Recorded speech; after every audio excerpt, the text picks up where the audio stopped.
بسم الله الرحمن الرحیم. په ایمان او نیک عمل کې د ښه ژوند راز نهتی دی. پوهه او معرفت ترلاسه کړه. دینی کتابونه لوله، ځکه په دې سره غمونه او اندېښنې لرې کیږي. له ګناهونو توبه وباسه. د الله تعالی نافرماني پرېږده، ځکه د ژوند تباه کوي. د قرآن کریم تلاوت ډېر کوه او تفسیر یې هم مطالعه کوه.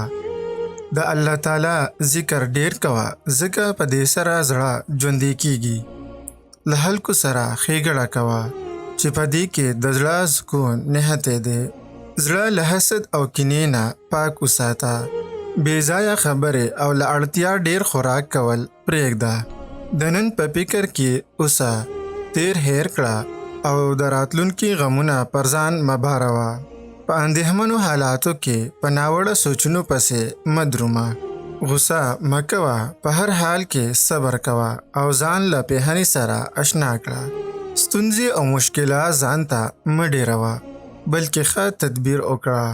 په ستونزمنو حالاتو کې شته نعمتونه رایاد کړه، چې مصیبت درنه سپک شي. بده خبره پخپله ویونکي ته زیان رسوي. له دنیوي تمې پرتله خلکو سره د الله لپاره ښه کوه. په اندېښمنو حالاتو کې د یو ښه کار په اړه فکر کوه او ځان په هغې کې بوختوه. د نن کار سبا ته مه پرېږده. الله تعالی چې څه شتمني، روغتیا او داسې نور درکړي، پر هغې خوښ اوسه. له نږدې او لرې ټولو خپلوانو سره ښه چار چلند کوه. همیشه له الله تعالی نه د بښنې، عافیت او نیکو چارو وس غواړه. یو بزرګ فرمایي، ما 2 داسې شیان زده کړي چې د ژوندانه په ټولو ستونزو کې راته اساني رابخلي. له هغو نه یو همت او بل د وخت پابندي ده.